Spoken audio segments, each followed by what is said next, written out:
आज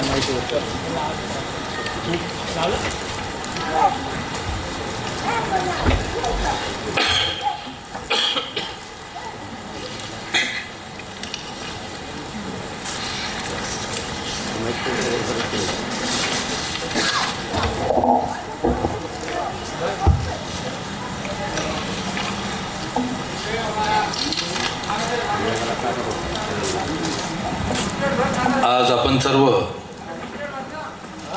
ज्यांच्या निमित्ताने ज्यांच्यासाठी या ठिकाणी जमले आहोत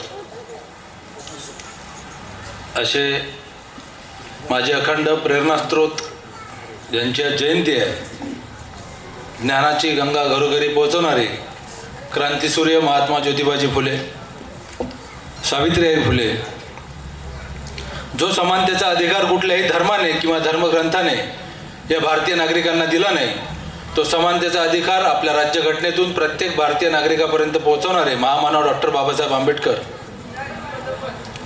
खरे संत गाडगे बाबा, सर्वांना अभिवादन करतो. माझ्या समोर उपस्थित सर्व माझ्या बंधू भगिनींनो, आज महात्मा फुलेंची जयंती आहे, त्यांच्याबद्दल आपण जाणून घेऊ. आणि महात्मा फुलेंनी आपल्यावरती जी काही जबाबदारी दिली आहे, म्हणजे आज जर महात्मा फुले जिवंत असते तर त्यांनी काय केलं असतं, नेमकं त्यांनी काय जबाबदारी आपल्या खांद्यावरती स्वतः पेलली असती आणि आपल्या खांद्यावरती दिली असती, याचा सुद्धा विचार आपण केला पाहिजे. फक्त त्यांच्या कार्याचा उजाळा घेऊन, त्यांच्या कार्याला उजाळा देऊन चालणार नाही. त्यांनी जी जबाबदारी त्यांच्या काळात पार पाडली तशीच आपली सुद्धा काहीतरी जबाबदारी आहे. कारण आजकाल लोकांची मानसिकता अशी झाली की परिवर्तन तर झालं पाहिजे समाजात, पण माझ्या अंगाला धक्का लागायला नको, अशी लोकांची आजकाल मानसिकता झाली आहे. स्वतःच्या अंगाला धक्का लागल्याशिवाय कुठंच परिवर्तन होऊ शकत नाही. महात्मा फुलेंनी सुद्धा आयुष्यात जे काही केलं, कर्ते सुधारक का बरं म्हटलं जाते महात्मा फुलेंना? कारण फक्त बोलत बसले नाही, फुकटचे सल्ले देत बसले नाही, जे काही केलं त्याची सुरुवात स्वतःपासून केली. म्हणजे अस्पृश्यता निवारणाची सुरुवात असेल, स्वतःपासून केली. स्वतःच्या घरातला हौद खुला करून दिला अस्पृश्यांसाठी. शिक्षण द्यायचं होतं, सल्ले देत बसले नाही, स्वतःच्या पत्नीला शिकवलं. स्वतः आणि पत्नी यांनी स्वतःच शाळा उघडली आणि शिक्षण द्यायला सुरुवात केली. आजकाल आपण बरेचसे लोक असे बघतो ज्यांना बोलके सुधारक असं म्हणतात. इतिहासातही असे अनेक लोक होऊन गेले, महात्मा फुलेंच्याही काळात होते. महात्मा फुलेंचं सर्वात मोठं वैशिष्ट्य मला हे वाटतं की त्यांच्यानंतर अनेकांना त्यांनी प्रेरणा दिली, पण महात्मा फुलेंना कोणतीच प्रेरणा नव्हती. ते स्वयंप्रेरणेनं त्यांनी जे काही कार्य केलं त्याच्या अगोदर कोणीच केलेलं नव्हतं कधी. शेकडो वर्ष हा भारत देश गुलामीत होता. त्यांनी जे काम त्या काळात केलं ते काम आपल्याला आजही अनेकांना आजही या काळात करणं जमत नाही. करणं सोडा, बोलणंही जमत नाही. करणं खूप दूरची गोष्ट आहे. आपण फक्त नाव घेतो, म्हणजे फार वाईट वाटते की आजकालचे जे युवक असतात, आपण पाहतो भगवं वादळ, निळं वादळ, हिरवं वादळ मोबाईलवरती असते किंवा गाड्यांवरती आपण लिहितो. गर्वच नाही, माझ आहे मराठा असल्याचा, बौद्ध असल्याचा, मुस्लिम असल्याचा, जे काही आपलं आजकालचे मुलं लिहितात आपल्या याच्यात गाड्यांवरती, मोबाईलवरती. काय वाटत असेल त्या महापुरुषांना?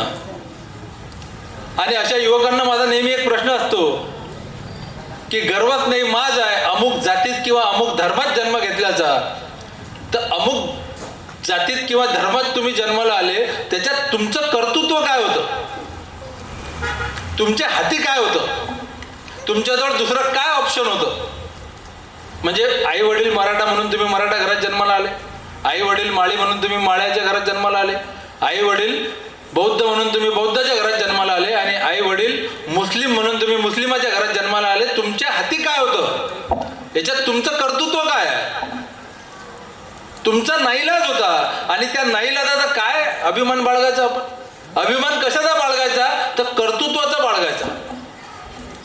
आज महात्मा फुलेंसाठी आपण सगळेजण इथं जमलो आहेत, सगळ्या जाती धर्माचे लोक आपण इथं जमलो आहोत. कशासाठी? ते माळी समाजाचे होते म्हणून, ते माळी जातीत जन्माला आले म्हणून. त्यांच्या कर्तृत्वामुळे ओबीसी समाजात अनेक नेते जन्माला आले असतील. नाव कोणाचं घेतो? महात्मा फुलेंचं. दलित समाजामध्ये अनेक नेते जन्माला आले असतील, नाव कोणाचं घेतो आपण? डॉक्टर बाबासाहेब आंबेडकरांचं. मराठ्यांमध्ये अनेक राजे झाले असतील, कोणाचं नाव घेतो आपण? छत्रपती शिवाजी महाराजांचं. का बरं? जातीमुळे नाही, त्यांच्या कर्तृत्वामुळे. हे कर्तृत्व आपण समजून घेतलं पाहिजे आणि त्या कर्तृत्वाचा अभिमान बाळगला पाहिजे. अनेकांना असं वाटते की आम्ही छत्रपती शिवाजी महाराजांच्या जातीत जन्माला आलो, आम्हाला त्याचा गर्व आहे. आम्ही महात्मा फुलेंच्या जातीत जन्माला आलो, आम्हाला त्याचा गर्व आहे. त्यांनी दाखवलेल्या दिशेने तुम्ही किती पावलं चाललात? त्यांनी सांगितलेली तत्वे तुम्ही तुमच्या आयुष्यात किती टक्के पाळली आहेत, याचा हिशोब केला पाहिजे की नाही? फक्त जातीत जन्माला येऊन काय होणार आहे? महात्मा फुलेंनी जेव्हा कार्य केलं, कार्याची सुरुवात केली, तेव्हा त्यांनी कधीच कोणता जाती धर्म पाळला नाही. त्यांनी बघितलं नाही. त्यांनी शाळा काढल्या तर फक्त माळी समाजाच्या मुलींसाठी काढल्या का? आणि कायम काही लेखक लोक, काही वक्ते कायम असं लिहित असतात की कुणाला असं वाटावं की महात्मा फुले हे ब्राह्मणांचे फार मोठे द्वेष्टे होते, फार द्वेष करायचे ब्राह्मणांचा, ब्राह्मणांचे फार विरोधक होते. असं अजिबात नव्हतं. ते ब्राह्मण्यवादी जी व्यवस्था आहे त्या व्यवस्थेचे विरोधक होते. ते कोणत्या जातीचे कधीच विरोधक नव्हते, म्हणून ते महात्मा झाले आहेत. आज आपला हा कार्यक्रम कुठं आहे? गांधी चौकात आपला कार्यक्रम आहे. महात्मा गांधींना महात्मा म्हटलं जातं. आणि या महात्मा गांधी, जेव्हा हे महात्मा गांधी 1932 साली पुण्यात आले होते, तर पुण्यामध्ये त्यांनी भाषण दिलं आणि त्यांनी भाषणात सांगितलं की या देशातले पहिले महात्मा हे ज्योतिराव फुले आहेत आणि तेच खरे महात्मा आहेत. हे महात्मा गांधींनी भाषणात सांगितलं पुण्यामध्ये की देशाचे पहिले महात्मा ज्योतिराव फुले आहेत आणि तेच खरे महात्मा आहेत. काय उंचीचा माणूस! काय म्हणजे मला नेहमी नवल याचंच वाटते की कुणाचीच प्रेरणा नसताना काय हिंमत म्हणायची त्या काळातली. आणि त्यांच्या तत्वनिष्ठता, म्हणजे त्यांनी काय केलं तर समाजात परिवर्तन घडून आणलं. परिवर्तन, आता परिवर्तनाची व्याख्या अनेकांना माहीत नाही. अनेकांना असं वाटते की थोडाफार बदल म्हणजे परिवर्तन. आपण समजून घेतलं पाहिजे की 3 गोष्टी आहेत: सेवा, सुधारणा आणि परिवर्तन. ह्या 3 वेगळ्या गोष्टी आहेत. समजा एका गावात आग लागली आणि त्या गावात सगळे लोक भिडले पाण्याच्या बकेटा घेऊन, बाटल्या घेऊन, आणि आग विझवली, ही झाली सेवा. मग काही लोकांनी काय केलं की ज्यांची घरं जळाली आहेत त्यांना काही बांबू, तट्टे, टीन आणून त्यांची तात्पुरती राहायची व्यवस्था करून दिली, ही झाली सुधारणा. पण महात्मा फुलेंना आणि डॉक्टर बाबासाहेब आंबेडकरांना दोघांनाही अशी थातूरमातूर व्यवस्था मान्य नव्हती. हा थातूरमातूर बदल जो आहे तो मान्य नव्हता. त्यांचं म्हणणं होतं की त्या गावात ज्या लोकांनी आग लावली किंवा ज्या व्यवस्थेमुळे आग लागली, ती व्यवस्था जोपर्यंत नष्ट होत नाही तोपर्यंत परिवर्तन होऊ शकत नाही. ती व्यवस्था पहिले नष्ट करा, म्हणजे पुन्हा आग लागणार नाही. ती व्यवस्था नष्ट करणे, पुन्हा दुर्घटना घडणार नाही अशी व्यवस्था निर्माण करणे, ही व्याख्या होती परिवर्तनाची. कुणाची? महात्मा फुलेंची, डॉक्टर बाबासाहेब आंबेडकरांची. आणि अनेकदा असे लोक म्हणतात की महात्मा फुलेंनी खूप जागी खूप कठोर शब्दात प्रहार केले आहेत. एवढा कठोर शब्द वापरण्याची गरज नव्हती. एक डॉक्टर बाबासाहेब आंबेडकरांच्या आयुष्यातला प्रसंग सांगतो की एका ठिकाणी डॉक्टर बाबासाहेब आंबेडकर फिरायला गेले होते. त्यांच्यासोबत एक व्यक्ती होते. त्यांनी सुद्धा असाच प्रश्न डॉक्टर बाबासाहेब आंबेडकरांना विचारला की बाबासाहेब, तुम्ही फारच कठोर शब्दात प्रहार करता हो, एकदम एक घाव 2 तुकडेच करता. एवढं कठोर बोलायची गरज नाही, थोडं सौम्य बोलले तरी चालते, चालू शकते. महात्मा फुलेंनी, डॉक्टर बाबासाहेब आंबेडकरांनी काय केलं, खिडकी उघडली त्या खोलीची आणि त्या खिडकीतून एक झाड दाखवलं. मोठं खोड होतं एवढं जड. आणि सांगितलं डॉक्टर बाबासाहेब आंबेडकरांनी की एक काम करा, हे ब्लेड घ्या आणि ते झाड आहे की नाही मागून दिसून राहिलं खिडकीतून, ते झाड कापून काढा बरं दुपारपर्यंत. हे ब्लेड घ्या तुम्ही, जा.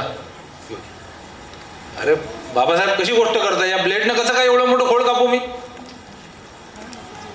ब्लेडनं तर मला महिना लागून जाईल तेवढं झाड कापायसाठी.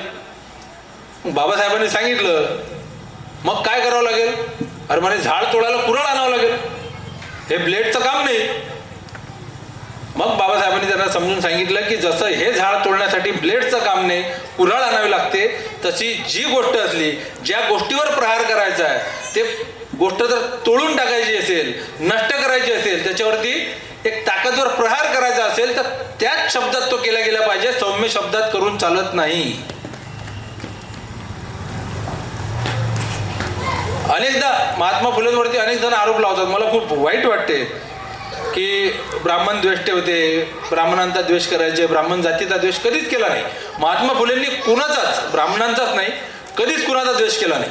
त्यांनी प्रत्येकासाठी काम केलं, पण निर्भिडे होते. अनेकांना असं वाटायचं की त्यांनी एवढं स्पष्ट बोलायला नको, पण ते कधी घाबरले नाही. त्यांनी कधी समोर त्याचा मुलाहिजा ठेवला नाही, कारण ते सुधारण्यासाठी बोलायचे, लोकांना खुश करण्यासाठी बोलत नव्हते.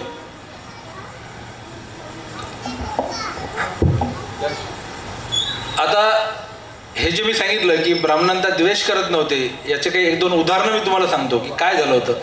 1881 साली टिळक आहेत, लोकमान्य टिळक आणि आगरकर या दोघांनी मिळून 2 साप्ताहिक सुरू केले होते. एक केसरी नावाचं मराठी साप्ताहिक आणि मराठा नावाचं इंग्रजी साप्ताहिक सुरू केलं होतं. आणि त्या काळात कोल्हापूरची जी गादी आहे छत्रपतींची, त्या गादीवरती दत्तक पुत्र शिवाजीराव बसलेले होते. एक दत्तक म्हणून शिवाजीराव नावाचे व्यक्ती कोल्हापूरच्या गादीवर बसले होते.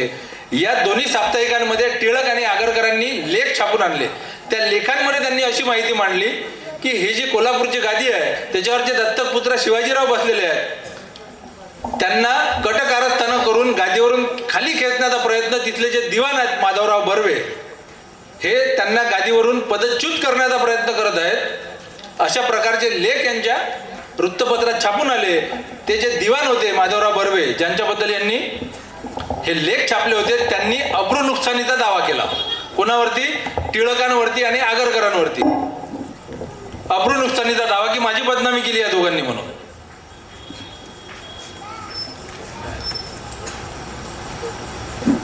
आता काय करावं? गुन्हे दाखल झाले दोघांवरती, टिळकांवरती, आगरकरांवरती. दोघांवरती गुन्हे दाखल झाले. दोघांची जामीन घ्यायची आहे, जमानत घ्यायची आहे. टिळकांचे अनेक अनुयायी, अनेक मित्र, अनेक सहकारी, आगरकरांचे अनेक मित्र, अनेक सहकारी, कोणीच समोर आलं नाही जमानत घेण्यासाठी. मग काय करावं? तर महात्मा फुलेंनी त्यांचे जे मित्र होते रामशेठ उरवणे, त्यांना सांगितलं की या दोघांची तुम्हाला जमानत घ्यावं लागते. आणि रामशेठ उरवणेंनी महात्मा फुलेंच्या सांगण्यावरून टिळकांची आणि आगरकरांची जमानत घेतली. विष्णू शास्त्री चिपळूणकर नाव ऐकलं असेल तुम्ही कोण कधीतरी. महात्मा फुलेंचे कडवे विरोधक, कट्टर विरोधक महात्मा फुलेंचे, महात्मा फुलेंबद्दल कायम वाईट बोलणारे, महात्मा फुलेंवर कायम प्रहार करणारे, त्यांची बदनामी करणारे. या विष्णू शास्त्री चिपळूणकरांचा मृत्यू झाला, पण गूढ मृत्यू झाला, संशयास्पद मृत्यू झाला, कारण माहीत नव्हतं. मग ब्रिटिश सरकारनं काय केलं? या विष्णू शास्त्री चिपळूणकरांचा जो अंत्यविधी होता तो थांबवला, त्याला परवानगी दिली नाही. की हा संशयास्पद मृत्यू आहे, याच्यात काहीतरी गूढ असलं पाहिजे, आम्ही त्याला परवानगी देत नाही. कोणीच समोर यायला तयार नाही. विष्णू शास्त्री चिपळूणकरांचा मोठा अनुयायांचा परिवार होता, मोठे सहकारी होते खूप सारे. कोणीच समोर आलं नाही. काय करायचं? शेवटी महात्मा फुलेंनी त्यांचे जे मित्र होते डॉक्टर घोले, त्यांना सांगितलं की तुम्ही काहीतरी करा, यांच्या अंत्यविधीला परवानगी मिळवून द्या. मग डॉक्टर घोलेंनी स्वतःच्या हस्ताक्षरात मृत्यूपत्र तयार केलं की यांचा नैसर्गिक मृत्यू झाला आहे, आणि ब्रिटिशांकडून त्यांच्या अंत्यविधीला परवानगी मिळवून दिली. चिपळूणकरांच्या, जे कट्टर विरोधक होते महात्मा फुलेंचे, कारण महात्मा फुलेंना माहिती होतं की द्वेषानं द्वेष वाढत जाणार आहे. टिळकांसाठी एवढं सगळं केलं, आणि महात्मा फुले जेव्हा वारले तेव्हा टिळकांनी काय लिहिलं, काय बातमी दिली? एका लाईनची, फक्त एका ओळीची बातमी दिली की फुले गेले म्हणून. त्यांनी भले महात्मा फुलेंचा द्वेष केला असेल, पण महात्मा फुलेंनी आयुष्यात कधी कोणाचाच द्वेष केला नाही, कधीच नाही. त्या काळात, आता हे सगळ्यांना माहिती आहे की विधवा विवाह बंदी होती, महिलांना चप्पल घालायला बंदी होती, शिक्षणासाठी बंदी होती, विधवांचं केश वपन करायचे, एवढे सगळे बंधन होते महिलांसाठी. ह्या सगळ्या बंधनातून कुणासाठी सगळ्यात जास्त बंधनं सगळ्याच महिलांसाठी तर होते, पण ब्राह्मण समाजातल्या महिलांसाठी सुद्धा होते. आणि ब्राह्मण समाजातल्या कोणत्याच पुरुषाला हे दिसत नव्हतं की महिलांचे हे सगळे त्रास आपण दूर केले पाहिजेत म्हणून. पण महात्मा फुलेंनी काय केलं की या प्रत्येक गोष्टीसाठी लढा दिला. म्हणजे केशवपना, विधवांच्या केशवपनाच्या विरोधात न्हाव्यांचा संप घडवून आणला. 1863 साली बालहत्या प्रतिबंधक गृह, म्हणजे आज मी विचार करतो हा बालहत्या प्रतिबंधक गृहाचा जेव्हा जेव्हा विषय निघतो मला फार वाईट वाटतं आणि फार धडाडीचा निर्णय आहे की त्या काळात आपण आजही करू शकत नाही. म्हणजे ब्राह्मण समाजातल्या ज्या स्त्रिया होत्या, ज्यांचे बालविवाह व्हायचे किंवा तरुणपणात त्या विधवा व्हायच्या, मग तारुण्य सुलभ त्यांच्याकडून चुका घडायच्या आणि त्या गर्भवती राहायच्या, लहान लहान मुली किंवा तरुण मुली त्या. मग काय करायचं आता, गर्भवती राहिली सांगता येत नाही, विधवा झालेली आहे. मग बदनामीची भीती, मग काय करायचं, एक तर आत्महत्या करायची, एक तर गर्भपात करून टाकायचा, एक तर मुलाला जन्म देऊन मूल मारून टाकायचं. असे सगळे प्रकार चालायचे. महात्मा फुलेंच्या हे लक्षात आलं. त्यांनी बालहत्या प्रतिबंधक गृह 1863 साली स्थापन केलं आणि त्या ठिकाणी ब्राह्मण समाजातल्या ज्या विधवा मुली होत्या, स्त्रिया होत्या, त्या येऊन गुपचूप आपली डिलिव्हरी, ज्याला आपण म्हणतो आज, ती गुपचूप आपली डिलिव्हरी आटपून त्या मुलाला तिथंच सोडून आपापल्या घरी निघून जायच्या बदनामीच्या भीतीने. बदनामी होऊ नये यांची म्हणून महात्मा फुलेंनी किती मोठं काम केलं आहे. हे आजही कोणाची हिंमत नाही होऊ शकत एवढं मोठं काम करायची. हे ब्राह्मण समाजातल्या कोणत्या माणसाला दिसलं नाही, महात्मा फुलेंना दिसलं त्या काळात. त्यांनी करून दाखवलं. किती मोठा निर्णय होता. आणि महात्मा फुलेंच्या लिखाणाबद्दल वाचन तर अफाट. म्हणजे आता तुम्ही जर महात्मा फुलेंचं वाचन, त्यांचं साहित्य वाचायला घेतलं तर त्या काळात, आज मला असं वाटत नाही की इथे जेवढे काही लोक जमा झालेले आहेत आपल्या इथं, यांच्यापैकी कुणीतरी सगळ्या धर्माचे धर्मग्रंथ वाचले असतील. सगळ्या धर्माचे सोडा, आपले धर्माचे आपण वाचत नाही. पण महात्मा फुलेंच्या लिखाणातून आपल्याला जाणवते की त्यांनी मनुष्याची निर्मिती कशी झाली या प्रत्येक धर्माच्या, म्हणजे ख्रिश्चन असो, हिंदू धर्मग्रंथ असो, ख्रिश्चनांचं बायबल असो किंवा कुराण असो मुस्लिमांचं, किंवा जैन धर्मग्रंथ असतील, या प्रत्येकात माणसाच्या उत्पत्तीबद्दल काय लिहून ठेवलं की माणसं कशी उत्पन्न झाले याच्याबद्दलचा अभ्यास त्या काळात त्यांनी करून ठेवलेला. म्हणजे फक्त तोच अभ्यास नाही, वाचन नाही, ॲरिस्टॉटल, प्लेटो, कोलंबस, वास्को दी गामा इथपासून तर सर्व धर्मग्रंथांपर्यंत त्यांचं वाचन होतं. आणि पानं फुलांच्या कविता लिहित बसले नाहीत. त्यांच्या लिखाणाचा जो पाया होता, मूलभूत पाया होता, तो आता प्रबोधन.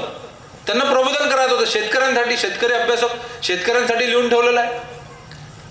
शिक्षण तज्ज्ञ होतेच ते. कामगारांचे, सर्वसामान्यांचे प्रश्न लिहून ठेवलेले आहेत. अखंड लिहिलेले आहेत, अभंग लिहिलेले आहेत, कविता लिहिलेल्या आहेत, नाटक लिहिलेले आहेत, वैचारिक लेखन केलेलं आहे. ते काय लिहिलं नाही, महात्मा फुलेंनी काय लिहिलं नाही.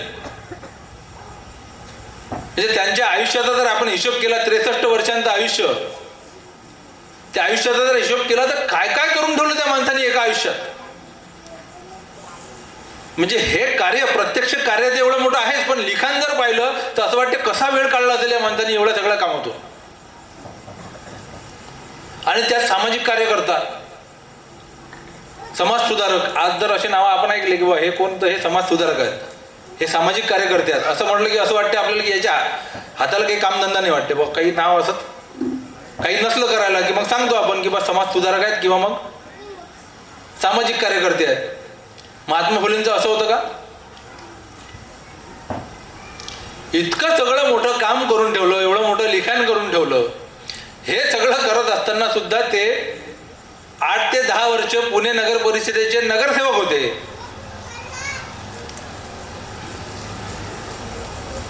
शेती करायचे, कॉन्ट्रॅक्टर होते, गव्हर्नमेंट कॉन्ट्रॅक्टर आपण जे म्हणतो की नाही, आज कॉन्ट्रॅक्ट घेतो आपण रोडचे वगैरे, असे मोठमोठे कॉन्ट्रॅक्ट. म्हणजे खडकवासल्याचं धरण असो, मुळामुठ्याचं धरण असो, येरवड्याचा मोठा पूल असो किंवा कात्रजचा बोगदा आहे त्याचं खोदकाम असो, या प्रत्येकाचा सब कॉन्ट्रॅक्ट त्यांनी घेतला होता.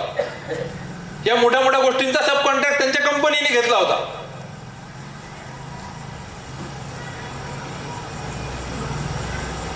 भाजी आणि फळांचं होलसेल मार्केट म्हणजे मंडई जी आहे पुण्यातली, तिथं तर ते विक्रीसाठी आणायचे, पण इथून पुण्यातून मुंबईला पाठवायचे ते. म्हणजे एवढा सगळं व्याप सांभाळून, काम सांभाळून, लिखाण सांभाळून, वाचन सांभाळून, व्यवसाय सुद्धा एवढा मोठा करायचे, पैसा कमवायचे, आणि आयुष्यभर जो पैसा कमावला तो सगळ्याच्या सगळा समाजासाठी लावून टाकला. सगळा समाजासाठी, स्वतःसाठी काहीच ठेवलं नाही.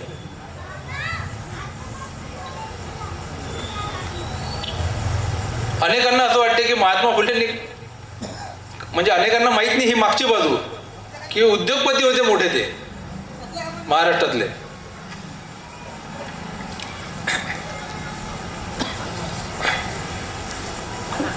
महात्मा फुलेंचं एक तत्वज्ञान आहे. म्हणजे आता जे काही आपल्या महाराष्ट्रात आता सध्या सुरू आहे, फुले शाहू आंबेडकरांचा जो महाराष्ट्र आहे आपला, तो आता पुरोगामी जो महाराष्ट्र होता तो प्रतिगामी किंवा मागासलेला असा मनुवादी महाराष्ट्र बनवण्याचे प्रयत्न सुरू आहेत. महात्मा फुलेंचं जर तुम्ही लेखन वाचलं, त्यांनी सांगितलेले विचार वाचले, तर असं वाटते की आजच्याच काळासाठी लिहून ठेवले होते की काय. म्हणजे त्या काळाच्या 250 वर्ष पुढे होते ते. त्यांचं कोणतंही वाचन घ्या तुम्ही, शेतकऱ्यांसाठीचं वाचन घ्या, आणि खास करून धर्मासाठीचं जर वाचन घेतलं तर आपल्या आज लक्षात येईल त्यांनी त्या काळात सांगितलं होतं की सर्वसाक्षी जगतपती, त्याला नकोच मध्यस्थी. म्हणजे आमचा देव आहे आणि भक्त आहे, त्याच्यामध्ये मध्यस्थी कशाला पाहिजे, कोणी दलाल कशाला पाहिजे. जर मायबाप आहेत आपले, तर मायबापाचं जर का मन प्रसन्न करायचं आपल्याला, मायबापाचं मन ठेवायचं, मन धरणी करायची आहे, तर आपल्याला दलालाची गरज लागते का? नाही लागत. असं महात्मा फुले सांगायचे, या भाषेत सांगायचे की आपल्या आई वडिलांची मनधरणी करण्यासाठी, त्यांना प्रसन्न करण्यासाठी लेकराला जसं मध्यस्थाची गरज पडत नाही, तशीच भक्त आणि देव यांच्या मदत कशाला दलाल पाहिजे कोणी, याच्यामध्ये कशाला मध्यस्थी पाहिजे कोणी. आपली भक्ती आहे ना पवित्र, आपल्याला वाटते ना, आपल्यावर विश्वास आहे ना. मग पौरोहित्य त्यांनी सुरू केलं स्वतः. त्याच्यासाठी तुळशीचे लग्न लावले, स्वतः मंगलाष्टक लिहिले, स्वतः म्हटले, पर्याय दिला. आज काय होऊन राहिलं की आपण सांगतो, म्हणजे बऱ्याचदा पुरोगामी चळवळीतले लोक किंवा फुले शाहू आंबेडकरी विचारांचे लोक काय सांगतात की संभाजी भिडेच्या त्या संघटनेच्या याच्यात मुलांनी जाऊ नये. ते फार भडकवतात लोकांना, माती भडकवतात मुलांची. पण कुठं गेलं पाहिजे मग तिथं नाही जायचं, तर ऑप्शन लागेल की काहीतरी. काही तरुण मुलं आहेत, त्यांना तुम्ही सांगितलं की गव्हाची पोळी खाऊ नको बाबू, गव्हाची पोळी खाणं वाईट आहे, तो उपाशी राहणार आहे का? त्याला भाकरी द्यावं लागेल की नाही ज्वारीची, काहीतरी ऑप्शन द्यावं लागेल की नाही, काहीतरी पर्याय द्यावा लागेल की नाही. हा पर्याय आजच्या सामाजिक चळवळी किंवा आजच्या फुले शाहू आंबेडकरवादीच्या चळवळी आहेत, त्या पर्याय देण्यात कमी पडून राहिलेत आज. हा महात्मा फुलेंनी त्या काळात पर्याय दिले. महात्मा फुलेंचं सगळ्यात मोठं काम ते आहे. डॉक्टर बाबासाहेब आंबेडकरांनी गुरुच त्याच्यासाठी मानलेला आहे. आजकाल प्रत्येक जण फक्त समस्या सांगते, रोग सांगते की हा रोग झाला, हे रोगाची लक्षणं आहेत, हा रोगाचा त्रास आहे, पण त्याच्यावरती उपाय काय केले पाहिजे हे कोणीच सांगत नाही. महात्मा फुलेंनी ते उपाय सांगितले त्या काळात की आपण काय केलं पाहिजे नेमकं त्याच्यावरती. त्याच्यासाठी सार्वजनिक सत्यधर्म स्थापन केला, सत्यशोधक समाजाची स्थापना केली. सत्यशोधक समाज छोटी संघटना नव्हती हो. म्हणजे काँग्रेस पूर्व जो काळ होता, काँग्रेस पूर्व जो महाराष्ट्र होता, हा या राज्यातली सगळ्यात मोठी संघटना होती. या राज्यभरात पसरलेली सगळ्यात मोठी काँग्रेस पूर्व संघटना म्हणजे सत्यशोधक समाज होता. तुम्ही विचार करा, एवढ्या मोठ्या व्यापातून कसा वेळ काढला असेल एवढं मोठं संघटन निर्माण करण्यासाठी. राज्यातली सगळ्यात मोठी संघटना सत्यशोधक समाज, एवढा मोठा महात्मा. आणि त्यांनी द्वेष केला नाही. आपण जसं मग म्हटलं की महात्मा फुलेंनी सुद्धा सांगितलं होतं की या समाजात जर सामाजिक, धार्मिक आणि सांस्कृतिक परिवर्तन घडून येत असेल, हे लोक जर मानायला तयार असतील की आम्ही हे सगळं समता आणतो या देशात, तर आम्ही आमच्यावरती पिढ्यानपिढ्या जे हजारो वर्ष अत्याचार झाले ते विसरायला तयार आहोत. आम्ही द्वेषानं द्वेष वाढत जाणार आहे. आणखी आम्हाला देश वाढवायचा नाही, आम्हाला प्रेम वाढवत जायचं आहे, समता वाढवत जायची आहे, बंधुभाव वाढवत जायचा आहे. त्यासाठी आयुष्यभर ते झटत राहिले. त्या काळात मोठमोठ्या लोकांनी, म्हणजे बडोद्याचे महाराज होते सयाजीराव गायकवाड, आपल्या सर्वांना माहित आहे, नाव मोठं नाव आहे. महात्मा फुलेंचे जे मित्र होते, ज्यांनी महात्मा फुलेंच्या सहवासात अनेक दिवस राहिले, दामोदर यंदे, त्या दामोदर यंदेंनी लिहून ठेवलं आहे की मी अनेक वर्ष सयाजीराव गायकवाडांच्या सहवासात होतो. सयाजीराव गायकवाड जेव्हाही बोलायचे, त्यांच्या मंडळींची जेव्हा बैठक असायची, मिटिंग असायची, त्यावेळेस प्रत्येक मिटिंगला, प्रत्येक बैठकीला ते महात्मा फुलेंचं उदाहरण द्यायचे त्यांच्या लोकांना. सयाजीराव गायकवाड की काय त्या माणसानं काम करून ठेवलाय, तो माणूस काय काम करतोय म्हणून जबरदस्त प्रचंड आदर करायचे, प्रचंड अभिमान वाटायचा त्यांचा. आणि सयाजीराव गायकवाडांनी लिहून ठेवलेलं आहे की हे आधुनिक महात्मा फुलेंना त्यांनी आधुनिक महात्मा म्हटलं. आणि या भारत देशातल्या बहुजनांना अज्ञानाच्या अंधकारातून बाहेर काढून जागवणारा या देशातला पहिला पुरुष म्हणजे महात्मा ज्योतिराव फुले होते, अशा प्रकारचं ते वर्णन करतात. सयाजीराव गायकवाड ते भेटायला यायचे. इथे आल्यानंतर, पुण्यात आल्यानंतर महात्मा फुलेंना भेटायचे. डॉक्टर बाबासाहेब आंबेडकरांनी गुरुच मानलं. गांधींचाही मी विषय सांगितला की गांधींसारखा माणूस त्यांना महात्मा म्हणायचा. याच महात्म्याच्या पुतळ्याचा एक ठराव घ्यायचा होता पुण्यात. महात्मा ज्योतिबा फुले वारले, मग काय करायचं, आता एक पुतळा बांधला पाहिजे पुण्यात कर्मभूमी त्यांची. मग पुणे महानगरपालिकेत एक ठराव मांडला. कोणी मांडला? केशवराव जेधेंनी, की महात्मा फुलेंचा एक पुतळा इथं पुण्यात झाला पाहिजे. आता त्यावेळेस पुणे महानगरपालिकेत वर्चस्व कोणाचं होतं, तर टिळकांचे जे समर्थक होते, टिळकांच्या विचाराचे जे लोक होते, त्यांचं बहुमत होतं पुणे महानगरपालिकेत. त्यांनी प्रचंड विरोध केला की नाही, महात्मा फुलेंचं कार्य फक्त कोल्हापूर पुरतं आहे, बाकी कुठं काही नाही आहे, त्यांचा पुतळा इथं पुण्यात बांधण्याची गरज नाही. केशवराव जेधेंनी प्रचंड विरोध केला या गोष्टीला, समजून सांगितलं अनेक वर्ष, पण बहुमत त्यांचं काय करणार. तब्बल 44 वर्षांपर्यंत संघर्ष करावा लागला. तब्बल 44 वर्ष हा ठराव ठेवल्यानंतर तिथं पुणे महानगरपालिकेत 44 वर्षानंतर यशवंतराव चव्हाणांच्या काळात म्हणजे 1969 मध्ये महात्मा ज्योतिराव फुलेंचा पुतळा तिथं पुण्यात उभारण्यात आला. 44 वर्षानंतर विचार करा तुम्ही. म्हणजे बाकी महाराष्ट्राच्या कानाकोपऱ्यातल्या एखाद्या शहरानं म्हटलं असतं की यांचं कार्य आम्हाला माहित नाही, यांनी काय केलं आम्हाला माहित नाही, तर ठीक आहे, एकदा समजून घेतलं असतं कोपऱ्यातल्या एखाद्या शहराचं. पुण्यात एवढा मोठा विरोध झाला. आणि आजही म्हणजे हे काही बदनामी किंवा हे विरोध करणं आजही थांबलेलं आहे का? आजही भिडेसारखा एक विकृत मनुष्य, संभाजी भिडे नावाचा, विदर्भात येऊन महात्मा फुलेंबद्दल एवढ्या अर्वाच्य शब्दात बोलतो, एवढ्या वाईट शब्दात बोलतो, देशद्रोही म्हणतो त्यांना. महात्मा गांधींबद्दल तर बोललाच की महात्मा गांधींचा बाप मुस्लिम होता म्हणून, असंही तो बोलला.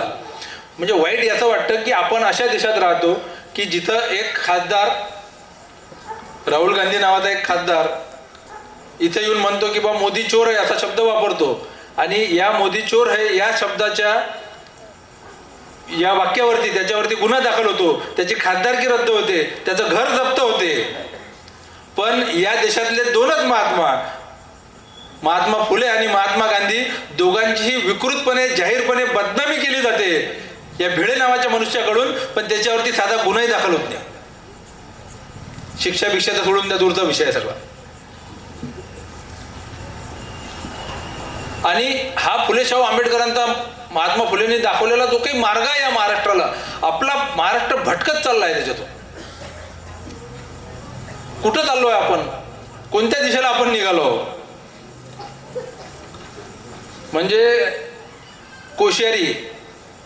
कोश्यारीनं मध्यंतरी एक वक्तव्य केलं होतं, सावित्रीबाईंबद्दल अपमानास्पद बोलला होता. सावित्रीबाई फुले विद्यापीठातच, पुण्यातच, त्याच्यावरती कोणतीच कारवाई झाली नाही. त्याच्यानंतर अविरत बदनामी सुरू असते, कुठं कुठं त्यांना चान्स भेटेल तिथे तिथे लोक बदनामी करतात. आणि आपल्याला महात्मा फुलेंची जी शिकवण आहे ती यासाठी लक्षात ठेवायची आहे की हा जो पुरोगामी महाराष्ट्र असाच बनला नव्हता, हा प्रतिगामी महाराष्ट्र होता, मनुवादी महाराष्ट्र होता. हजारो वर्षांची याची परंपरा होती अन्याय अत्याचाराची. 3000 वर्ष या देशातल्या लोकांनी अन्याय अत्याचार सहन केले होते धर्माच्या नावाने. आणि आपल्या अनेक संतांनी, वारकरी संतांनी, खऱ्या वारकरी संतांनी आणि महापुरुषांनी अनेक वर्ष प्रयत्न केला, आपल्या पिढ्याच्या पिढ्या खपावल्या, तेव्हा कुठं हा पुरोगामी महाराष्ट्र निर्माण झाला होता. हा निर्माण झालेला पुरोगामी महाराष्ट्र गेल्या काही वर्षात पुन्हा मनुवादाकडे वाटचाल करतोय आपण. तुम्ही पहा, धर्माचं विकृतीकरण झालं. म्हणजे कोणाच्या नावानं, म्हणजे एवढं वाईट वाटतं मला. आता आम्ही जेव्हा असं काही बोलतो त्यावेळेस काय म्हणतात लोक, अहो सर आता कुठं काही मनुवाद राहिला का, आता कुठं मनुस्मृती आहे का, आता कुठं जातपात राहिली का, आता कोण जातपात मानते, असं अनेक लोक म्हणतात. पण तुम्हाला आता 4 महिन्याच्या अगोदरची गोष्ट सांगतो. उत्तर प्रदेशातलं UP मधलं इटावा नावाचं एक शहर आहे. त्या इटावा नावाच्या शहरात एक यादव नावाचा व्यक्ती, त्यांना भागवत कथा सांगितली. असं एक स्टेज होतं, त्याच्यावरती त्यांनी भागवत कथा सांगितली. यादव होता तो. त्यांनी भागवत कथा का सांगितली, तू ब्राह्मण नाहीस, तुला भागवत कथा श्रीकृष्णाची कथा सांगायचा तुला अधिकार नाही, म्हणून त्याला त्या स्टेजवरून खाली खेचलं, त्याचे कपडे फाडले, त्याची जी हार्मोनियम असते, पेटी ज्याला म्हणतो आपण वाजवायची, ती फोडली, त्याची शेंडी कापली आणि त्याचं टक्कल केलं. आणि सगळ्यात विकृत म्हणजे एका ब्राह्मण स्त्रीचं मूत्र त्याला पाजलं. ही आता 4 महिन्याच्या आधीची गोष्ट सांगतोय मी तुम्हाला. तुम्ही आताही यूट्यूबवरती, गुगलवरती कुठे जाऊन सर्च केलं ती बातमी तुम्हाला लगेच दिसेल. अनेक न्यूज चॅनलवरती पण आली ती बातमी. लोक म्हणतात कुठं राहिलं जातपात. एका विद्यार्थ्यानं एका मुख्याध्यापकाच्या मळक्यातलं पाणी पिलं म्हणून त्या मुख्याध्यापकाने एवढं मारलं राजस्थानात त्या विद्यार्थ्याला की तो विद्यार्थी वारला. आणि आत्ता 15 दिवसाच्या 8 दिवसाच्या अगोदरची गोष्ट सांगतो की आता मुंबईत जो बाबा पकडला गेला एक बलात्काराच्या केसमध्ये, ऋषिकेश वैद्य नावाचा, त्या ऋषिकेश वैद्य नावाच्या बाबाला कोर्टात हजर केलं. कोर्टातून त्याची रवानगी तुरुंगात केली. तुरुंगात प्रत्येकाचे केस कापावे लागतात. दाढी केस जे काही असेल ते तुरुंगात कापावं लागतात. तिचा नियम आहे, कायदा आहे असा. त्याचा वकील तिथे उभा राहिला आणि सांगितला की हे धार्मिक गुरु आहेत. बलात्काराच्या केसमध्ये आलेला माणूस हे धार्मिक गुरु आहेत, त्याची शेंडी कापण्यात येऊ नये तुरुंगामध्ये. आणि कोर्टानं मान्य केलं, शेंडी कापण्यात येऊ नये त्याची, बलात्कारी माणसाची. वाईट याचं वाटतंय की फुले शाहू आंबेडकरांचा हा महाराष्ट्र आहे आणि फुले शाहू आंबेडकरांच्या या चळवळी असतात, फुले शाहू आंबेडकरवादी जे माणसं असतात त्यांच्यावरती वारंवार आरोप होतो की हे हिंदूंच्या विरोधातले आहेत, म्हणून हे हिंदू विरोधी आहेत, हे हिंदू धर्माच्या विरोधात बोलतात, हिंदूंच्या विरोधात बोलतात, हिंदू धर्माची बदनामी करतात. आपण ऐकत आलो, नेहमी ऐकतो. मला सांगा, आसाराम बापूनं किती ख्रिश्चन महिलांवरती बलात्कार केले? आसाराम बापूनं किती मुस्लिम महिलांवर बलात्कार केले? राम रहीमनं किती मुस्लिम महिलांवर बलात्कार केले? आता तो खरात बाबा पकडला गेला, त्यानं किती मुस्लिम महिलांवर बलात्कार केले? सगळ्या हिंदू महिलांवरती बलात्कार केले. शेकडो हजारो हिंदू महिला फसवल्या. मग आम्ही त्या शेकडो हजारो हिंदू महिलांच्या बाजूने उभं राहायचं की त्या एका विकृत माणसाच्या बाजूने उभं राहायचं? फुले शाहू आंबेडकरवादी जे लोक आहेत, फुले शाहू आंबेडकरांच्या ज्या चळवळी आहेत, त्यांनी कोणाच्या बाजूने उभं राहायचं? हिंदूंच्याच बाजूने उभे आहेत की नाही? ते ज्या हजारो हिंदू महिलांवर अत्याचार झाला, त्यांचं शोषण झालं, त्यांच्या बाजूने उभं राहायचं नाही का? मग आसाराम बापू बलात्कार केला ना, म्हणजे आसाराम बापू सारख्या माणसानं बलात्कार केल्याने हिंदू धर्माची बदनामी होत नाही. पण आपण जर म्हटलं की आसाराम बापू बलात्कारी आहे तर हे म्हणतात हिंदू धर्माची बदनामी होते. उलट या हिंदुत्ववादी संघटनांनी समोर यायला पाहिजे आणि आसाराम बापू, राम रहीम किंवा हा खरात बाबा अशा लोकांचा बहिष्कार केला पाहिजे हिंदू धर्मातून, की यांनी हिंदू धर्माची, हिंदू महिलांची फसवणूक केली, शोषण केलं, यांना धर्मातून बहिष्कृत करून टाका म्हणून. हे उलट त्याच्या बाजूने उभे राहतात, त्यांना पॅरोल देतात. हे कोणत्या विकृत धर्माकडे चाललो आहे आपण? भगवान श्रीरामांचं नाव घेतो, भगवान श्रीकृष्णांचं नाव घेतो. एक यादव नावाचा मनुष्य, भगवान श्रीकृष्ण कोणाच्या कुळातले होते? यादव कुळातले. त्यांच्याच कुळातल्या माणसाला त्यांचीच कथा सांगण्याचा अधिकार नाही. म्हणजे उद्या स्वतः जर भगवान श्रीकृष्ण आले त्यांनी सांगितलं मी माझी कथा सांगतो, तेव्हा नाही तुम्ही कथा सांगायची तुम्हाला अधिकार नाही तो सांगायचा म्हणतील असंही. भगवान श्रीरामांचं नाव घेतात. आज तुम्ही पाहिलंय की भगवान श्रीरामांची सुद्धा हे लोक मी म्हणतो की बदनामीच करतात. भगवान श्रीरामांचं एक वाक्य सगळ्यात प्रसिद्ध, त्यांचं जे तत्व सगळ्यात प्रसिद्ध, रघुकुल रीत सदा चली आई, प्राण जाय पर वचन न जाई. आणि त्यांचं नाव घेणाऱ्यांची वचनं बघा, आज खरे बोलतात ते लोक? भगवान श्रीरामांचं नाव घेणारे आज खरं बोलतात का? नेते खरं बोलतात का?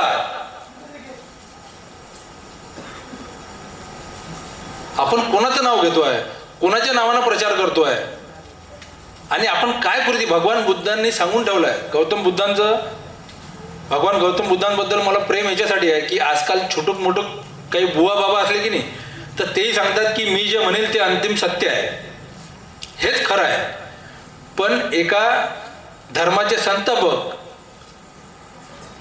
स्वतः तथागत भगवान गौतम बुद्धांनी सांगून ठेवलं की मी जे सांगतो तेही खरं मानू नका, त्याच्यावर विश्वास ठेवू नका. पहिले तुमच्या बुद्धीच्या कसोटीवरती ते तपासून पहा आणि तुम्हाला जर खरं वाटलं तरच त्याच्यावरती विश्वास ठेवा.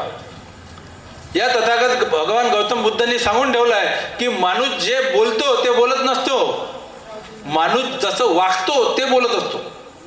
तो काय बोलते याच्याकडे लक्ष देऊ नका, तो वागतो कसा.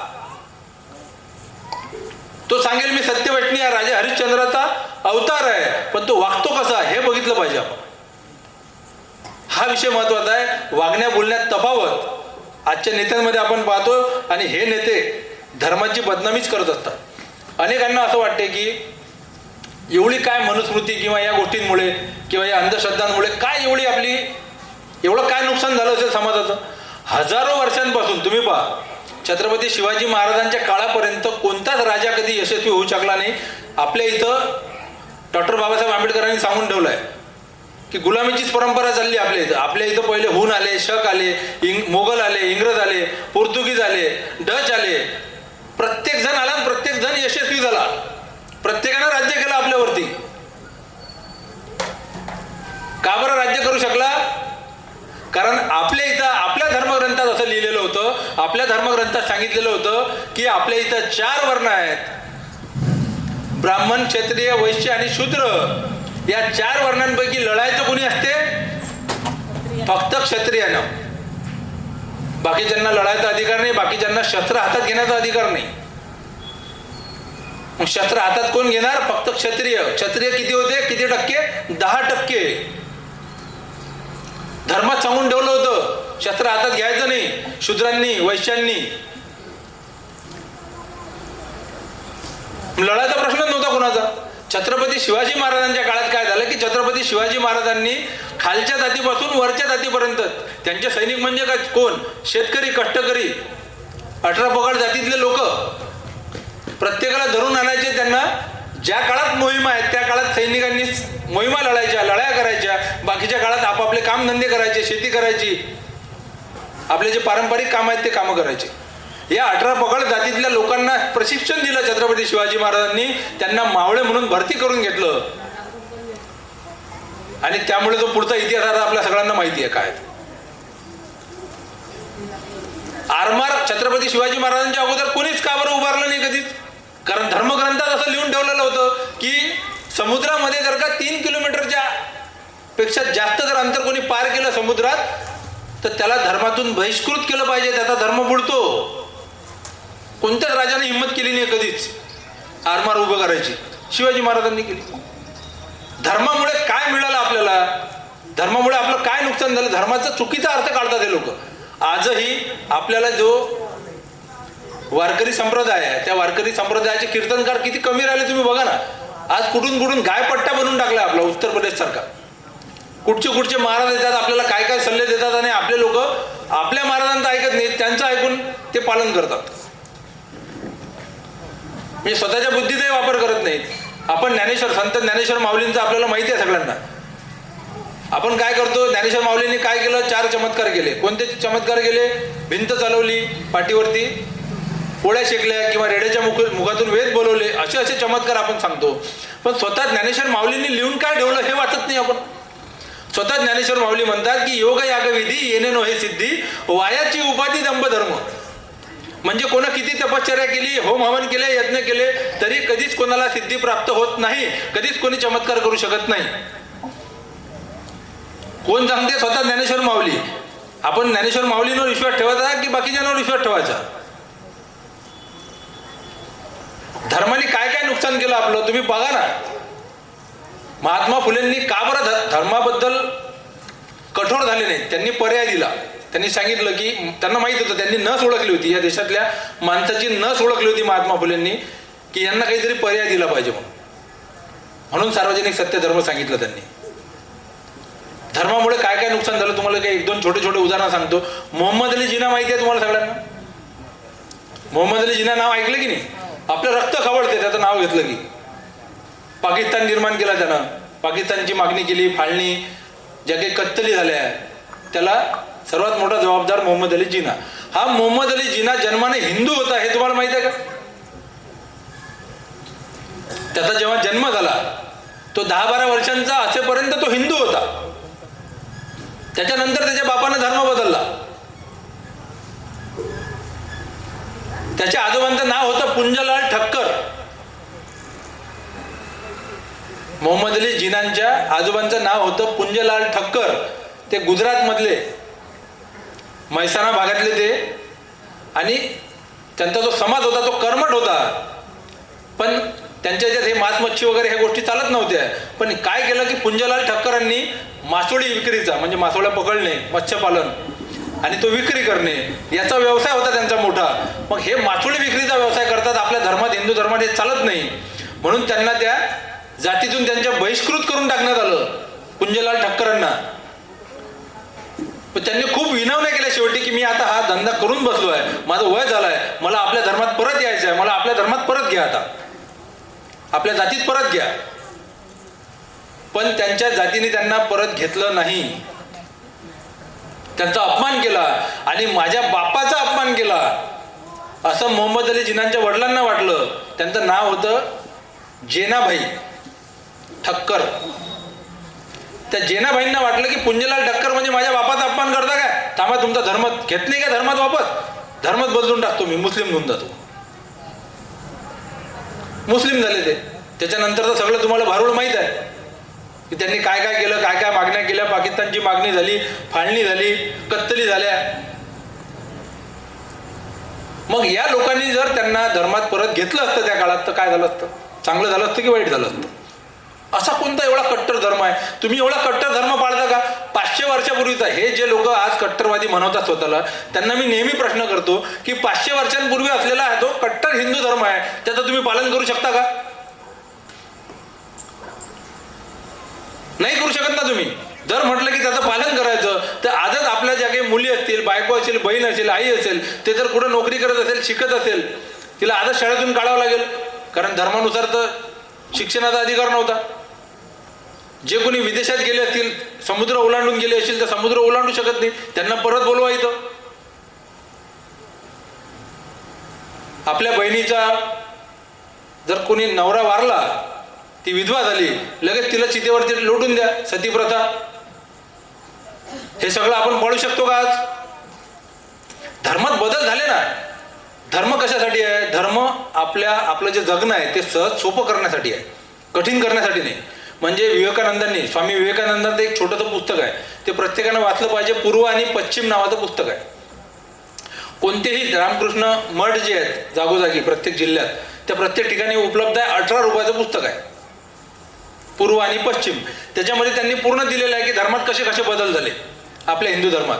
आणि त्यांनी स्पष्टपणे लिहिलेलं आहे की आपल्या हिंदू धर्मात पूर्वी जर आपल्या घरी कोणता पाहुणा आला तर एक चांगला धष्टपुष्ट बैल कापून त्याचा पाहुणचार केला जायचा, बैल कापून, हिंदू धर्मात. पण पुढे चालून काय झालं की आपल्या शेतीला बैल कमी पडायला लागले, गोवंश कमी पडायला लागला आणि नंतर ती प्रथा बदलली. अशा धर्मातल्या ज्या ज्या वाईट प्रथा होत्या, ज्या ज्या गरजेनुसार त्या बदलत गेल्या ना पुढे पुढे.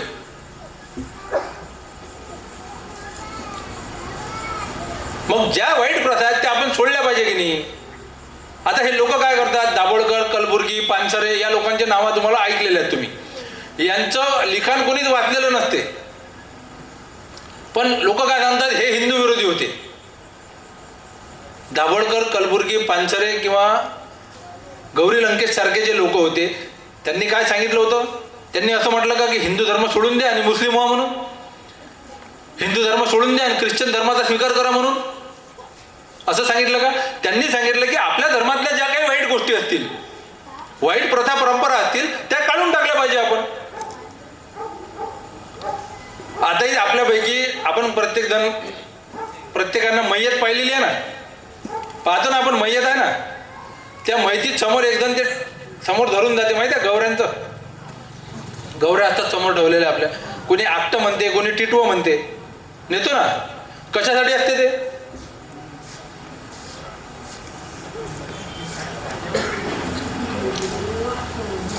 इथं जे कोणी तरुण उपस्थित असतील त्यांनी आपल्या घरी जाऊन आपल्या आई वडिलांनी हा प्रश्न विचारायचा आहे की ते आपटं किंवा टिटवं नेमकं असते कशासाठी?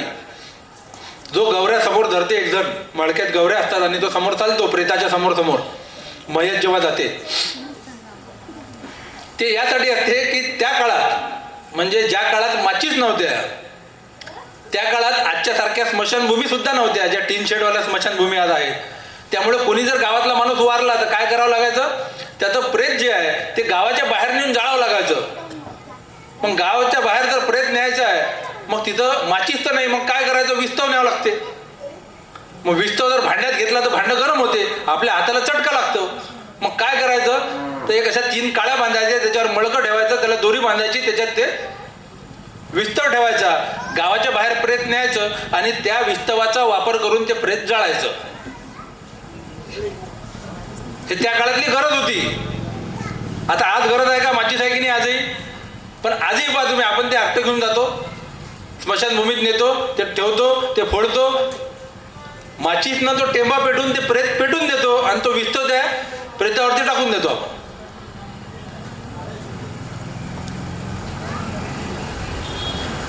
यांच्यापैकी मी ज्यांचे कोणाचे नाव घेतले असतील, दाभोळकर, गौरी लंकेश, पानसरे, महात्मा फुलेंचं तर बरं त्यांनी सांगितलंच आहे की जगतपती आहे. त्यांनी कधी असं म्हटलं नाही की तुम्ही देवाची पूजा करू नका, स्वतः करा, एवढंच सांगितलं आहे. वाईट गोष्टींना थारा देऊ नका, वाईट गोष्टी काढून टाका या तुमच्या आयुष्यातल्या किंवा या धर्मातल्या, अशी साधी शिकवण होती. पण त्याला लोकांनी विकृत केलं. आजही धर्माचं विकृतीकरण सुरू आहे. काश्मीर प्रश्न तुम्हाला माहिती आहे.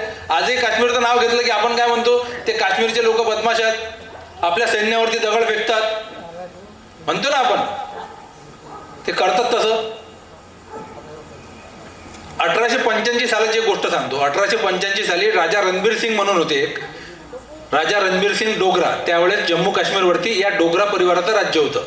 राजा रणबीर सिंग डोगरा 1885 साली पुंछ राजौरी सेक्टर म्हणून जम्मू काश्मीरचा एक भाग आहे, तिथले काही लोक या राजा रणबीर सिंग डोगरांकडे आले आणि राजा रणबीर सिंग डोगरांना म्हणाले की महाराज, आम्हाला धरून बांधून मुस्लिम केलं गेलं आहे, आम्ही मूळचे काश्मीरी पंडित आहोत. या जम्मू काश्मीरमध्ये जे काही मुस्लिम आहोत आम्ही मूळचे काश्मीरी पंडित आहोत. आम्हाला मुघलांच्या काळात धरून बांधून मुस्लिम केलं गेलं, आम्ही मुस्लिम झालो बळजबरीनं, आम्हाला आपल्या धर्मात परत यायचं आहे, आम्हाला आपल्या धर्मात परत घ्या. राजा रणबीर सिंग डोगरांनी काय केलं? एक धर्म मार्तंडांची परिषद बोलवली, पंडितांची परिषद बोलवली. त्यांना सांगितलं की हे पूर्वीचे काश्मीरी पंडित आहेत, धरून बांधून मुस्लिम केले गेले, यांना आपल्या हिंदू धर्मात परत यायचं आहे, तर काय करावं लागेल? तर आपल्या पंडितांनी सांगितलं, काश्मीरी पंडितांनी तिथच्या, की आपल्या धर्मात काय आहे? आपल्या धर्मातून जाता येते पण आपल्या धर्मात परत येता येत नाही. आउट गोईंग सुरू आहे, आपलं इन्कमिंग बंद आहे आपलं. आणि राजा रणबीर सिंग डोगरांनी ते ऐकलं आणि त्यांना परत आपल्या धर्मात घेतलं नाही. त्याची फळं आपण आज भोगतोय. काश्मीरी पंडितच होते ते मूळचे, त्यांच्याच भाऊबंधांनी विरोध केला आणि त्यांना परत आपल्या धर्मात घेतलं नाही. तो किती मोठा प्रश्न आपल्या छातीवरती देशाच्या बसला आज. याला जबाबदार कोण? हा प्रसंग घ्या आणि छत्रपती शिवाजी महाराजांच्या काळातला प्रसंग, म्हणजे 1885च्या मागे जाऊ 150 वर्ष 200 वर्ष आपण. छत्रपती शिवाजी महाराजांच्या काळातला तो प्रसंग होता. छत्रपती शिवाजी महाराजांच्या काळात असंच नेताजी पालकर होते, बजाजी नाईक निंबाळकर होते, यांना सुद्धा धरून बांधून मुस्लिम केलं गेलं होतं. आणि ते छत्रपती शिवाजी महाराजांकडे परत आले. त्यांनी म्हटलं की महाराज, आम्हाला धरून बांधून मुस्लिम केलं गेलं पण आम्हाला आपल्या धर्मात आता परत यायचं आहे. छत्रपती शिवाजी महाराजांनी पंडितांची एक बैठक बोलवली आणि विचारलं यांना, पंडितांना, की काय केलं पाहिजे, आता असं असं आहे, यांना परत यायचं आहे. पंडितांनी सांगितलं आपल्या धर्मातून जाता येते, आपल्या धर्मात येता येत नाही परत.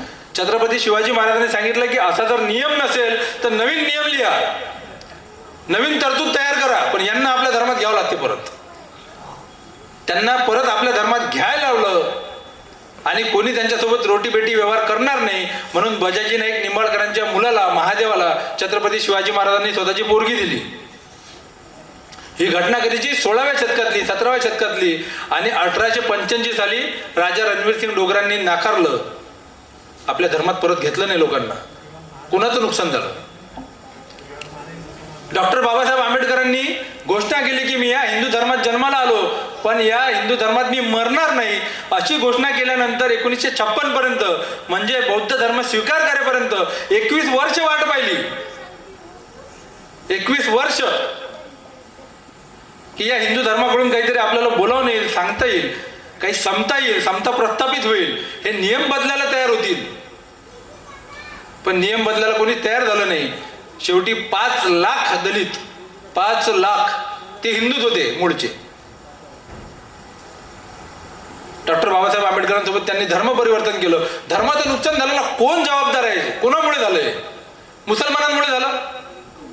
पुंछ राजौरी सेक्टरमध्ये मुस्लिमांनी विरोध केला होता की यांना हिंदू धर्मात परत घेऊ नका.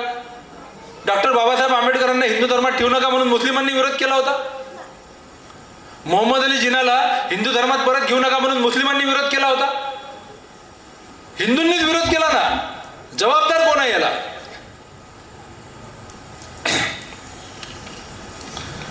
पण आजकालचे जे युवक आहेत आपल्या या युवकांचे माथी भडकवले जातात खूप सारे. आज जर महात्मा फुले असते, मला प्रकर्षानं वाटते की महात्मा फुले जर आज असते तर त्यांनी सांगितलं असतं, 2-3 कार्यक्रम आवर्जून हाती घेतले असते. एक तर पहिला कार्यक्रम हाती घेतला असता शेतकऱ्यांसाठीचा, शेतकऱ्यांना न्याय मिळवून देण्यासाठी.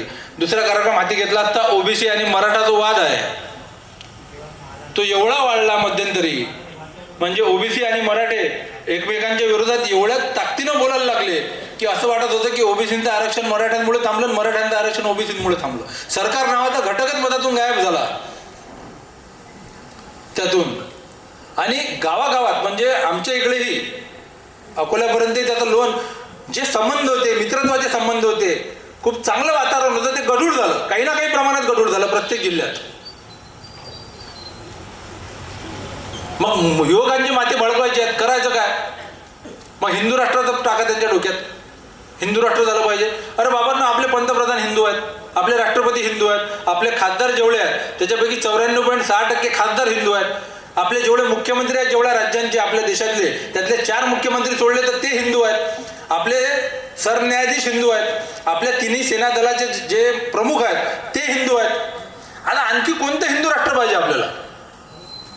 कोणतं हिंदू राष्ट्र आपण केलं पाहिजे आणखी? सांगा ना, जाहीर करा की बा आम्हाला हे हिंदू राष्ट्र अपेक्षित आहे म्हणून. त्याच्या तरतुदी जाहीर केल्या पाहिजे की नाही? पण युवकांना याचं काही पडलं नाही.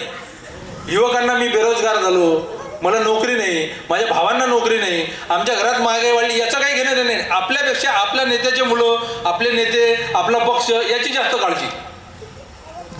म्हणजे एकदा आपल्या मायबापाला जर कोणी शिव्या घातल्या तर युवकांना राग येणार नाही, पण आपल्या नेत्याबद्दल जर कोणी बोललं, अरे बापरे, अंगावर धावून येतील ते. अरे बाबांनो, नरेंद्र मोदी आणि राहुल गांधी यांच्या पलीकडे देश आहे की नाही? यांच्या पलीकडे देश आहे ना. कोणी नरेंद्र मोदीच्या विरोधात बोललं तर तो काँग्रेसवाला, आणि कोणी राहुल गांधीच्या विरोधात बोललं तर तो भाजपवाला. असं का बरं म्हणता तुम्ही? मला जर महागाईचे झटके बसतात, माझ्या घरातले जर लोक बेरोजगार झाले, माझं जर बजेट कोलमडलं सगळं घरातलं, तर मी बोलू नाही? एक सामान्य माणूस म्हणून माझं काही कर्तव्य नाही? मी बोलू शकत नाही? जे नेहमी आपण ऐकतो की सावित्रीबाईंनी त्या काळात अंगावरती शेण झेललं, गोटे झेलले, एवढा अन्याय सहन केला. सावित्रीबाईंचं वय किती होतं त्यावेळी? अवघ्या 20 वर्षाच्या होत्या त्या, 20 वर्षाच्या. तुम्ही विचार करा की एवढं त्यांना धमके दिल्या गेल्या, शिव्याशाप दिले गेले, त्यांच्यावरती हल्ले झाले. त्यांनी जर थोडीशी कच खाल्ली असती त्यावेळेस तर, की नाही बा हे काही करायला पुरत नाही, हे कुठं रोज रोज झेलत बसता, आपण सोडून द्या म्हणे सगळं. स्त्री शिक्षणाची पार्टच झाली नसती. आणि आज आपण सोशल मीडियावरती लिहायला घाबरतो, ग्रुपवरती लिहायला, सत्य लिहायला घाबरतो आपण. आपल्याला वाटते कोणीतरी ट्रोलिंग करेल, आपल्याला कोणीतरी अश्लील शब्दात वाईट बोलेल. अरे जो अश्लील शब्दात किंवा वाईट शब्दात बोलेल त्याला लाज वाटली पाहिजे ना. तुम्हाला कशाला लाज वाटते? तुम्ही सत्य मांडत राहा ना. जे लोक भीतीनं आपल्या घरात बसले, महात्मा फुलेंनी काय केलं, डॉक्टर बाबासाहेब आंबेडकरांनी काय केलं, त्यांच्या संपूर्ण आयुष्याचा, संपूर्ण कार्याचा गाभा काय तर संघर्ष, प्रबोधन. संघर्ष कोणाच्या विरोधात? या व्यवस्थेच्या विरोधात. कोणासाठी? सामान्य माणसांसाठी. आयुष्यभर संघर्ष केला आणि त्याचे जे अन्वयी म्हणून घेतात आज, म्हणजे मी नेहमी सांगतो की हे बुवा बाबा बापूंच्या नांदी लागणारे कधीही महात्मा फुलेंचे किंवा डॉक्टर बाबासाहेब आंबेडकरांचे अन्वयी असूच शकत नाही. आता काही जण म्हणतील की डॉक्टर बाबासाहेब आंबेडकरांचे अनुयायी असे नाहीतच. अनेक बौद्ध समाजातले लोक दाखवतो मी की जे काही आमच्या इकडचे 2-3 महाराज आहेत त्यांच्या नादी लागले आहेत खूप सारे. त्या महाराजांची मी नावं घेत नाही, आता गावोगावी ठाणी झाले आहेत त्यांचे. आपल्याला अधिकारच नाही वैचारिक वारसदार म्हणून घेण्याचा, जर आपण अशा बुवा बाबा बापूंच्या नांदी लागत असो कोणाच्या. तर त्या महात्मा फुलेंना किंवा महापुरुषांना काय वाटत असेल की मी कोणासाठी काम केलं? प्रत्येक पिढीची एक जबाबदारी असते. म्हणजे शिवाजी महाराजांच्या काळात त्यांची जबाबदारी होती स्वराज्य निर्माण करणे. स्वातंत्र्याचा जो काळ होता ब्रिटिशांचा, त्या काळात महात्मा गांधी, भगतसिंग, सुभाषबाबू या सगळ्यांची जबाबदारी होती स्वातंत्र्य मिळवून देणे. अशी प्रत्येक पिढीची एक जबाबदारी असते. त्या पिढीनं ती जबाबदारी स्वतःहून ओळखायची असते आणि ती पार पाडायची असते. तशीच आपल्या पिढीची सुद्धा जबाबदारी आहे. आपण आज जे काही स्वातंत्र्य उपभोगून राहिलो आधीचं, आपण जे बोलू शकतो, लिहू शकतो, मांडू शकतो, जे काही आपण करतो आहे सगळं काही, खाऊ पिऊ शकतो, जे वाटलं ते घालू शकतो, हे सगळं स्वातंत्र्य मिळवण्यासाठी आपल्या पूर्वजांनी अपार कष्ट झेलले आहेत. त्याची किंमत मोजली आहे. आणि आपल्याला जर असं वाटते की याच्या पुढे आपल्या पुढच्या पिढ्यांनी सुद्धा हे स्वातंत्र्य असंच उपभोगलं पाहिजे, तर त्याची किंमत आपल्याला सुद्धा मोजावी लागणार आहे. पहिलेच मी सांगितलं की प्रत्येकाला असं वाटते की परिवर्तन झालं पाहिजे, पण माझ्या अंगाला धक्का लागायला नको, असं होणार नाही. प्रत्येकाच्या अंगाला धक्का लागणारच आहे. धक्का लावून घेतल्याशिवाय परिवर्तन होऊ शकत नाही.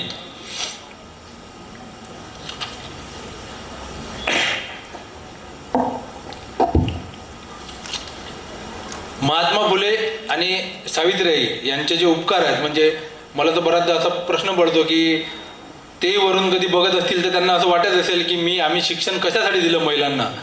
म्हणजे आजकाल जर पाहिलं तुम्ही सोशल मीडियावरती किंवा या बुवा बाबांच्या ज्या नादी लागतात बऱ्याचशा महिला, आता मानसिकता असते, बरेचसे काही प्रश्न असतात, काही त्यांचे प्रश्न असतात, काही नाईलाज असतात.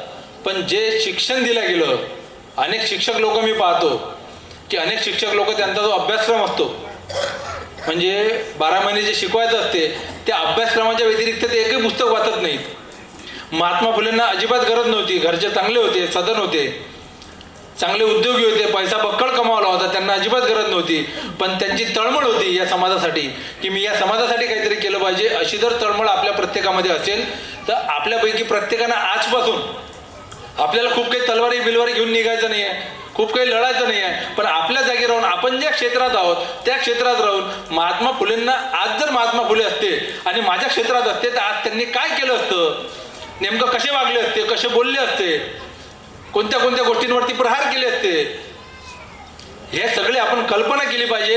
आणि त्या दिशेनं आपण महात्मा फुलेंच्या दिशेनं, त्यांच्या पायाची धुळी नाही आपण, पण त्या दिशेने किमान 2 पावलं 4 पावलं आपल्या आयुष्यात त्यांनी जे काही हजारो किलोमीटरचा प्रवास केला आहे त्या दिशेनं 2-4 पावलं जरी आपण चालू शकलो त्यांच्या दिशेने दोघांच्या, तरी त्यांच्या उपकाराची आपण परतफेडी करू शकत नाही म्हणा त्याची. पण आपण म्हणू की त्यांना एक श्रद्धांजली आपण खऱ्या अर्थानं अर्पण करू शकू. एवढं बोलतो आणि थांबतो. धन्यवाद. महात्मा फुलेंच्या आज जयंतीबद्दल मला इथं आयोजकांनी बोलवलं, आपण सर्वांनी मला इथं 1-1.25 तास ऐकून घेतलं आणि महात्मा फुलेंच्या कार्याला उजाळा दिला. याबद्दल मी आयोजकांचे आणि आपल्या सर्वांचे आभार मानतो.